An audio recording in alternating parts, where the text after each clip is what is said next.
On the morning of June 6, 1944, the shores of Normandy became the center of a battle that would decide the fate of Europe. For the millions living under the boot of Nazi occupation, this was the day hope finally arrived from across the sea. Over 150,000 Allied soldiers, Americans, British, Canadians, and forces from across the free world launched the largest seaborne invasion in history. They were young men, far from home, sailing into the unknown. What followed was a maelstrom of chaos, raw courage, and a scale of sacrifice rarely seen before or since. To truly understand D-Day, we must grasp three critical elements: the grand, intricate blueprint known as Operation Overlord, the ordinary men tasked with carrying it out, and the brutal, unforgiving conditions they would face. Overlord was a masterpiece of modern warfare, a complex symphony of deception, intelligence, airborne assault, naval bombardment, and amphibious landings. It was the product of years of meticulous planning, lessons brutally learned from the failures and successes in North Africa and Sicily, all driven by a single, stubborn goal: to force open a Western front and liberate a continent held in the grip of tyranny. As the sun rose that morning, 5 stretches of sand and shingle were designated for bloodshed. They were given simple, code-named labels: Utah, Omaha, Gold, Juno, and Sword. But each presented a unique and deadly puzzle of natural and man-made obstacles: towering cliffs, mined beaches, concrete seawalls, and fortified bunkers bristling with machine guns and artillery. And waiting behind these defenses was the German Wehrmacht, veterans of the Eastern Front, dug in, well-sighted, and prepared to fight for every inch of ground. This is the story of how the Allies prepared for this monumental task, how they fought through the storm of steel, and the ultimate price they paid to reclaim a continent. It is a story not just of grand strategy, but of countless small individual acts of bravery. It is the story of generals in their war rooms and the private soldier in the surf, of the pilot braving flak and the sailor navigating mined waters. It is a testament to human resilience in the face of chaos and the quick, desperate improvisations that, against all odds, turned the tide of history. By 1944, the shadow of the Axis powers had fallen across most of Europe, a darkness that had persisted for nearly 4 years. While the brutal conflict on the Eastern Front consumed the bulk of German manpower and resources, Stalin relentlessly pressured his allies to open a second front. The Western Allies knew a direct assault across the English Channel was not just a strategic choice, but a necessary one to break the Nazi war machine. The pivotal talks at the Tehran Conference in late 1943 finally sealed this monumental decision. The United States, Great Britain, and their partners would commit to a massive cross-channel invasion in the spring of 1944, a gamble that would determine the fate of the world. The planning that followed was of a scale and complexity never before attempted. The invasion needed more than a foothold. It required a secure lodgment area, a beachhead vast and stable enough to act as a conduit for a modern army. The challenges were staggering: endless logistical convoys, specially designed landing craft, the construction of artificial harbors, absolute air superiority, and an Allied armada powerful enough to silence heavy coastal batteries. Every detail, from the number of bullets to the volume of blood plasma, had to be calculated and pre-positioned. In this game of grand strategy, deception became one of the Allies' most potent weapons. The overarching plan, codenamed Operation Bodyguard, was a masterpiece of military misdirection. Its most famous component, Operation Fortitude, created a phantom army group under the charismatic General Patton, poised to strike at the Pas de Calais, the narrowest point between Britain and France. Through a web of fake radio traffic, double agents feeding false intelligence, and inflatable tank decoys, they convinced German high command that the real threat was still to come, successfully pinning down critical German divisions away from the actual landing zones in Normandy. But deception alone couldn't win the battle. Air power was the key to isolating the battlefield. In the months and weeks leading up to D-Day, thousands of Allied aircraft were unleashed in a systematic campaign to paralyze German movement. Bridges were dropped into rivers, railway yards were transformed into twisted metal, and supply depots were vaporized. The goal was clear: to sever Normandy from reinforcement, to blind the German command, and to ensure that when the landing craft hit the beaches, the enemy would be isolated and unable to mount a swift, decisive counterattack. As the vast invasion fleet churned through the choppy waters of the Channel, D-Day began not on the beaches, but in the dark, turbulent skies over Normandy. In the pre-dawn hours of June 6th, the air roared with the engines of hundreds of transport planes and gliders. Inside, thousands of paratroopers from the American 82nd and 101st Airborne Divisions and the British 6th Airborne Division sat in silent contemplation, their faces darkened with soot, weighed down by immense packs. Their mission was audacious: to plunge behind enemy lines, seize key bridges and causeways, silence coastal guns, and block German reinforcements from rushing to the beaches.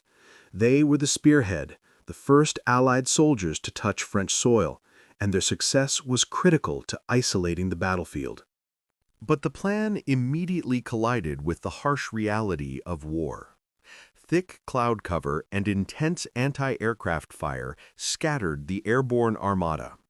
Many sticks of paratroopers were dropped miles from their designated zones, landing alone or in small disoriented groups in flooded fields and unfamiliar hedgerows. Instead of organized units, it became a soldier's fight. In the face of this chaos, individual leadership shone. Junior officers and sergeants, their own commanders missing, took charge.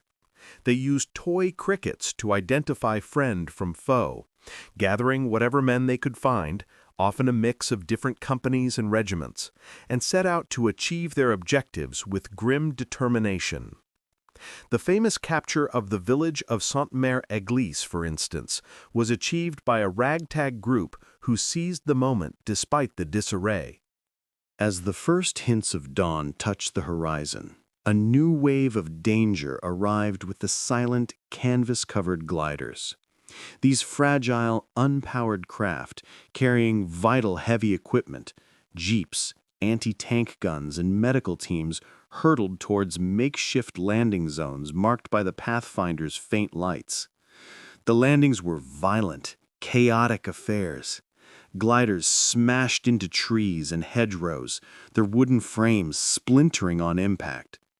Yet from this wreckage, men emerged with their crucial cargo, establishing strongpoints that would become thorny obstacles in the side of German counterattacks. These pockets of resistance, though scattered, created a pervasive sense of confusion and fear behind German lines, making the enemy believe the invasion was far more widespread than it was. Meanwhile, out in the murky light of the Channel, the infantry of the first wave awaited their turn. On the landing craft, men huddled together, seasick and cold, making final checks on their equipment. The thunderous roar of naval guns began to rumble across the water as battleships and cruisers opened fire, attempting to pulverize the coastal fortifications. The bombardment was immense, but its effect was tragically uneven. Many German positions built of reinforced concrete withstood the shelling. As the landing craft approached their bloody appointments at Omaha, Utah, Gold, Juno, and Sword, the fate of the invasion now rested on the shoulders of the men in the boats. As the first pale light of dawn broke, the amphibious assault began in earnest.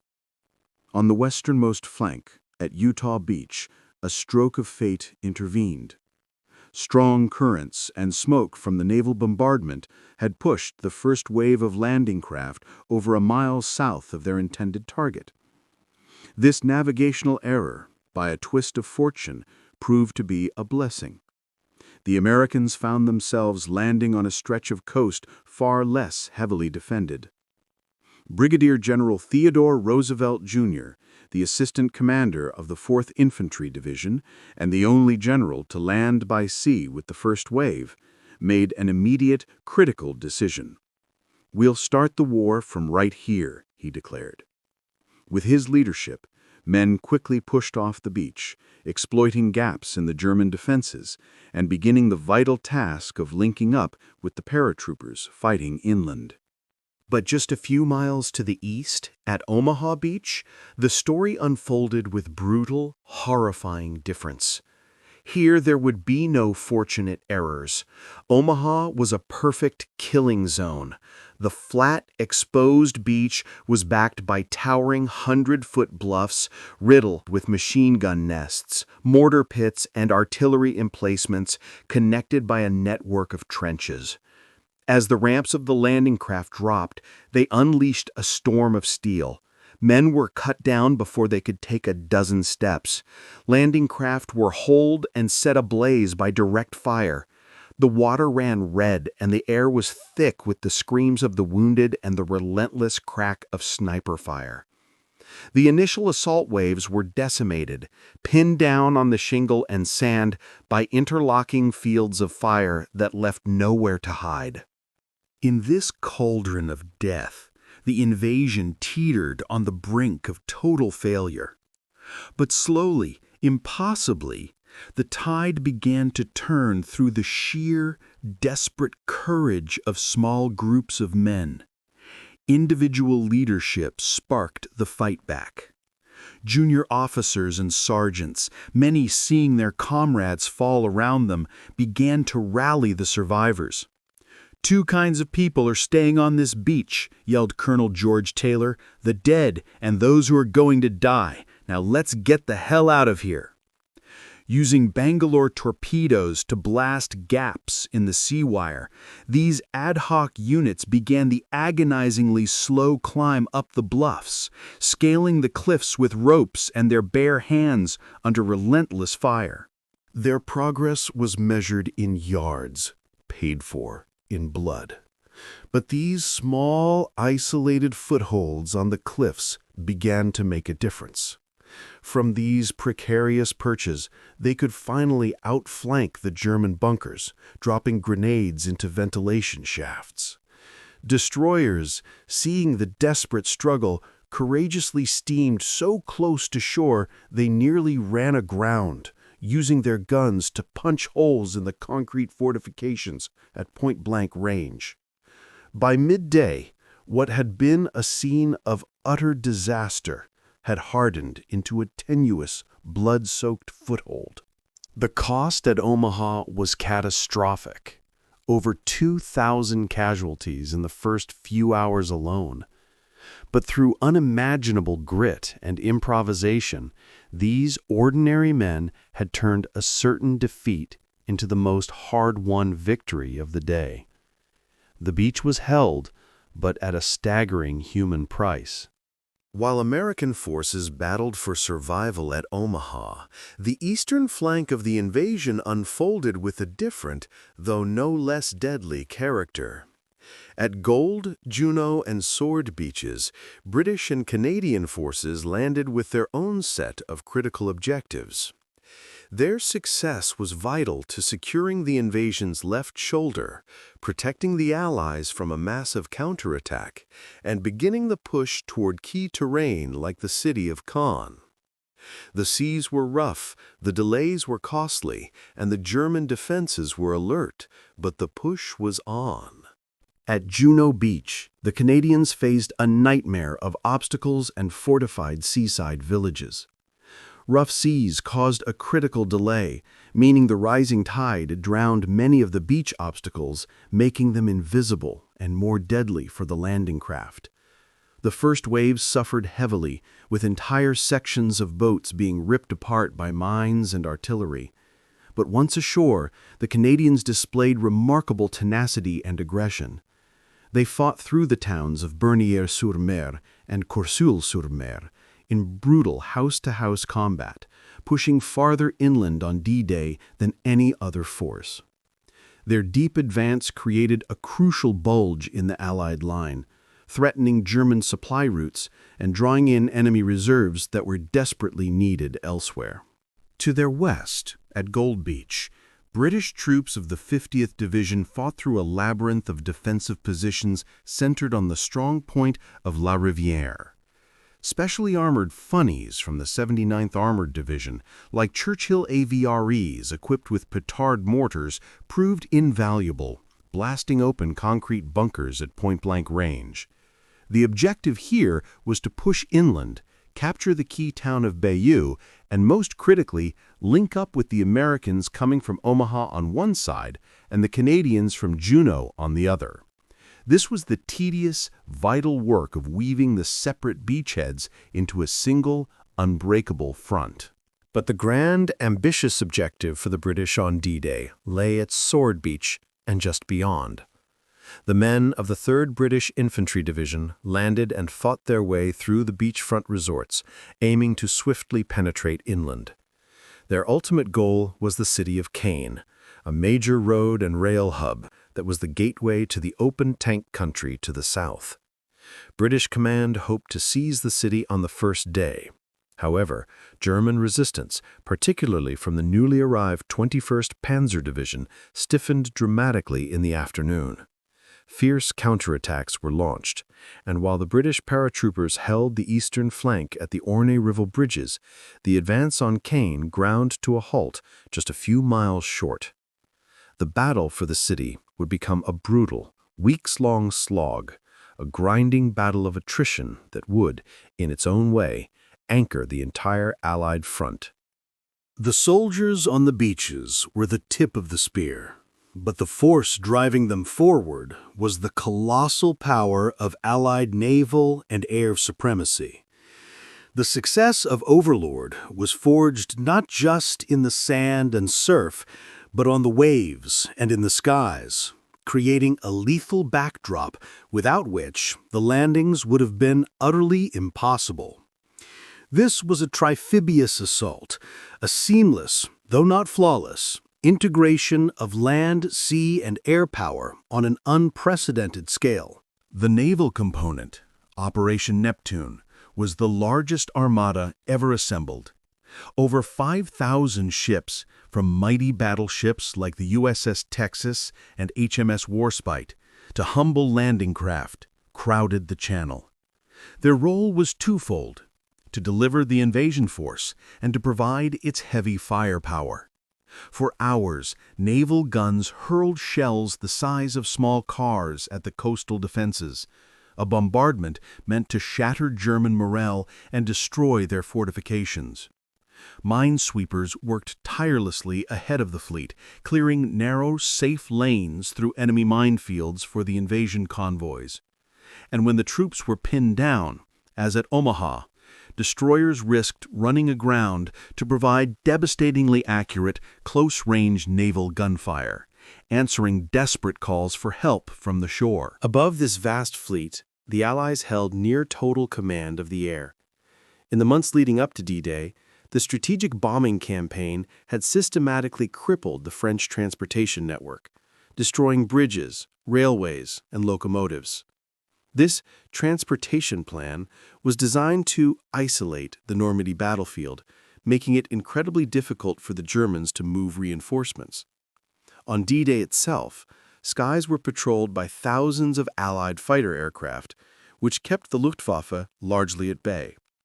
While German aircraft would make sporadic, harrowing attacks, they could not contest the air in any meaningful way.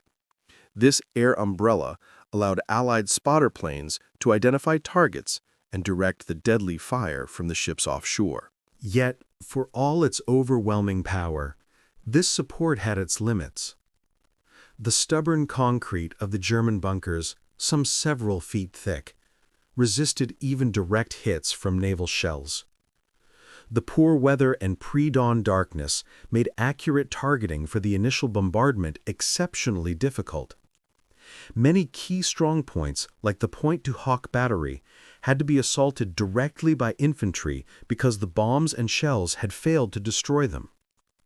The chaos of the landing beaches also made communication with offshore vessels sporadic, leading to dangerous delays in fire support. Yet, for all its overwhelming power, this support had its limits. The stubborn concrete of the German bunkers, some several feet thick, resisted even direct hits from naval shells. The poor weather and pre-dawn darkness made accurate targeting for the initial bombardment exceptionally difficult.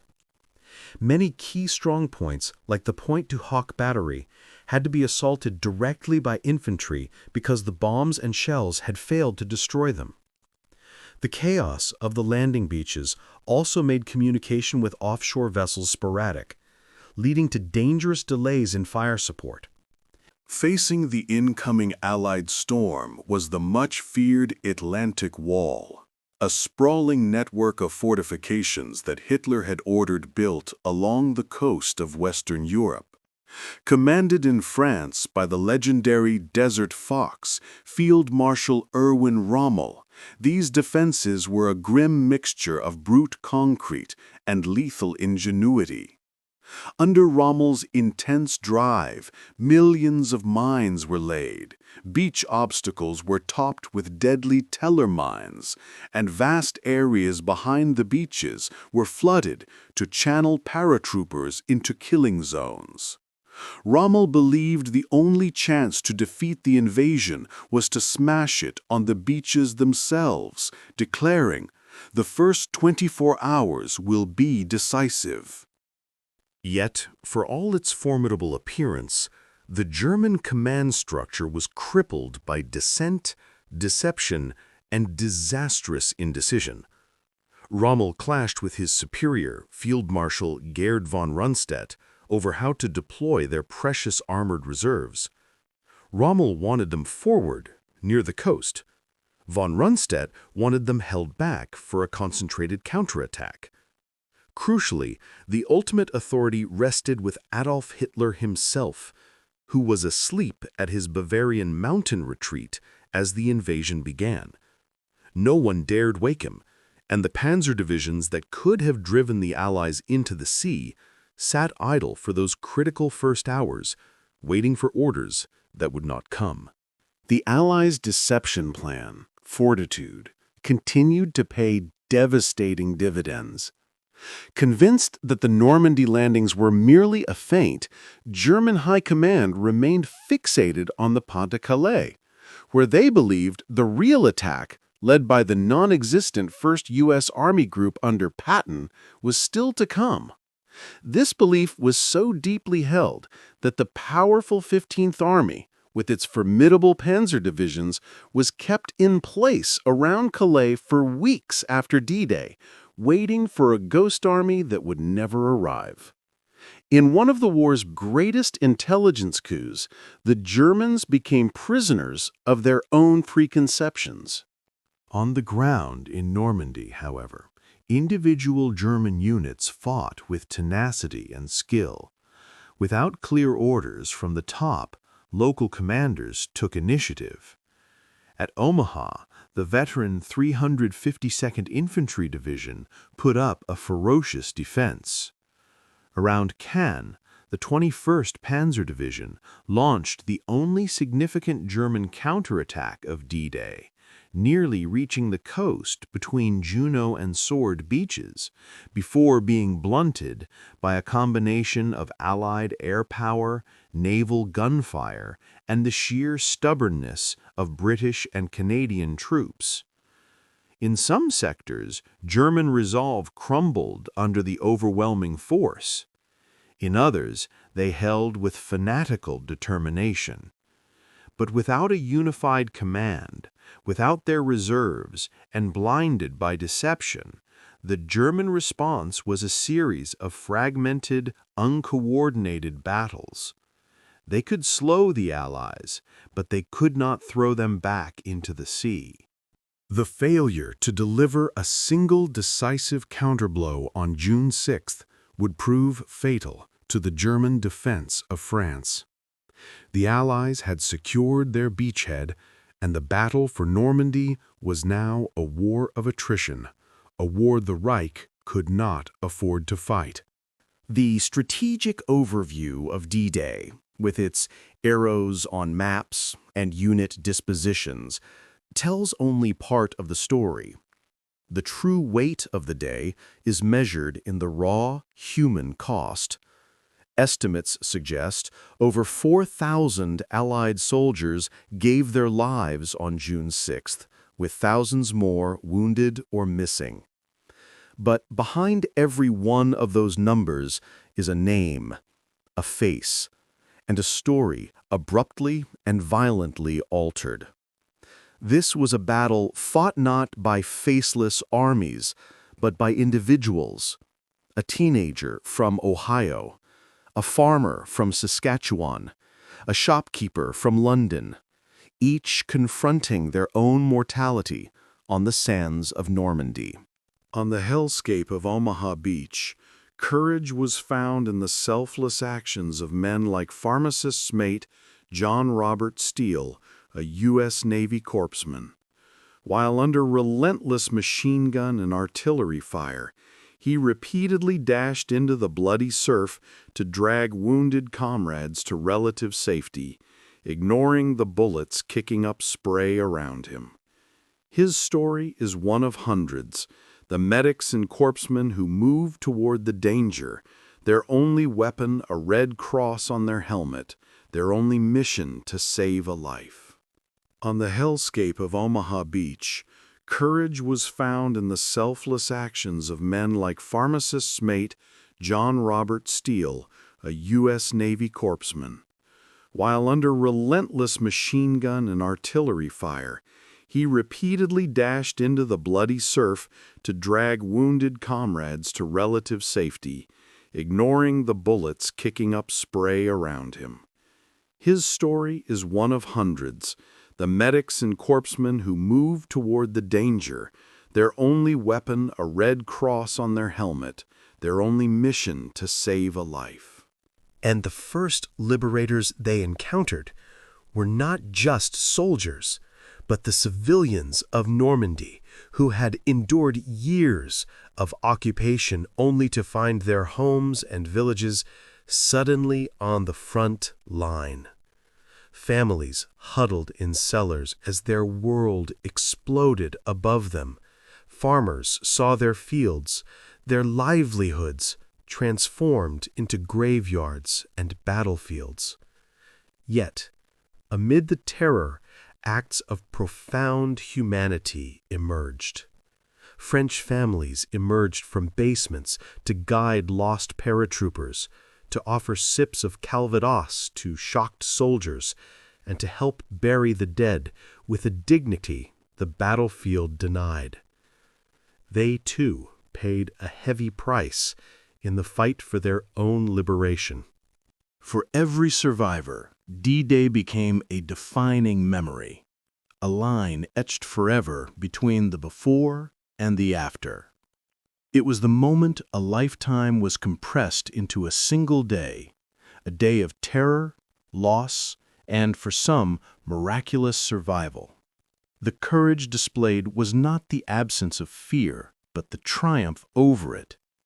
It was the ordinary soldier, the sailor, the airman, performing extraordinary acts not for glory, but for the man beside him, in a shared struggle that would ultimately reshape the world.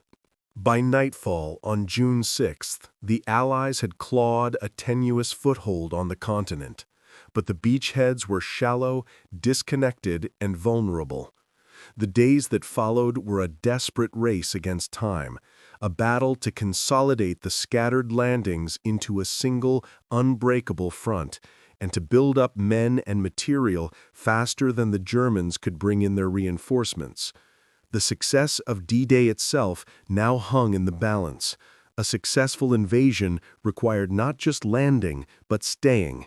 The fight was far from over. Logistics became the new front line. Without a major port, the Allies faced a monumental supply crisis. The solution was one of the greatest engineering feats of the war: the Mulberry Harbors. These were colossal artificial ports, prefabricated in Britain in sections and towed across the Channel to be assembled off the Normandy coast. At Omaha Beach, Mulberry A became a vital lifeline, while Mulberry B at Arromanches served the British and Canadian sectors. Alongside them, Operation Pluto, pipeline under the ocean, began pumping millions of gallons of fuel directly from England to the front, the essential blood for the advancing mechanized army. Pushing inland, the Allies encountered a new and terrible obstacle: the bocage. This ancient landscape of small, sunken fields, surrounded by dense, towering hedgerows on massive earthen banks, was a defender's paradise. Each hedgerow concealed machine gun nests, snipers, and anti-tank weapons. German units, masters of defensive warfare, used this terrain to inflict staggering casualties and slow the Allied advance to a bloody crawl. The battle for Normandy transformed from a rapid breakout into a brutal, grinding war of attrition, fought field by field, hedge by hedge. Yet, slowly and at great cost, the Allies adapted and advanced. The Americans fought a grueling campaign to secure the Cotentin Peninsula and capture the deep-water port of Cherbourg. To the east, the British and Canadians engaged in a ferocious battle of attrition around Caen, deliberately drawing in the bulk of German armor, especially the SS Panzer divisions, to allow the Americans to prepare for a breakout in the west. This was the grand strategy: to hold and grind down the enemy in the east while building strength for a decisive blow from the west. By the end of June, the separate beachheads had been solidly linked, creating a continuous front over 70 miles long. While the advance was slower than hoped, the strategic reality was undeniable. Germany was now trapped in a vice. The Second Front was a reality, forcing the Wehrmacht to fight a devastating two-front war it could no longer sustain. The liberation of Europe, purchased with the blood spilled on D-Day and the grueling battles that followed, was finally, irrevocably underway. D-Day was not the end of the war in Europe, but it was the beginning of the end. The successful landings cracked open Hitler's fortress Europe, establishing a Western front that would drain German resources and will to fight for 11 more grueling months. The legacy of June 6, 1944, is etched not only in the strategic maps of World War II, but in the very soul of the modern world. It stands as a timeless lesson in the cost of freedom and the power of collective resolve in the face of overwhelming tyranny. The practical lessons of Overlord are still studied in military academies today. It was the ultimate proof that complex, joint operations require exhaustive planning, seamless integration of air, sea, and land forces, and robust supply chains that cannot be improvised at the last minute. The success hinged on deception, on technological innovation like the Mulberry Harbors, and on the ability of soldiers from democratic nations to adapt and overcome the chaos of the battlefield. It was a colossal organizational triumph, a template for modern coalition warfare. But beyond the tactical manuals lies the deeper human lesson. D-Day is a permanent testament to the idea that the course of history can be changed by the courage of ordinary people thrust into extraordinary circumstances. It was the sum of countless individual choices: to run forward into fire, to tend to a wounded friend, to take command when leaders fell. These were not supermen, they were citizens, and they carried the hope of the free world onto those beaches. Their sacrifice forged a bond between nations that endures to this day, a commitment that such a terrible price for liberty would not be paid in vain. Today, the beaches of Normandy are places of profound peace and memory. The gunfire has been replaced by the cries of gulls.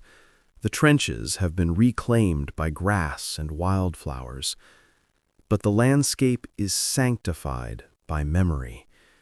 Cemeteries, monuments, and museums stand as silent, powerful sentinels, ensuring that the names and stories of those who fought and fell are never lost to time. They are a permanent, physical promise to remember.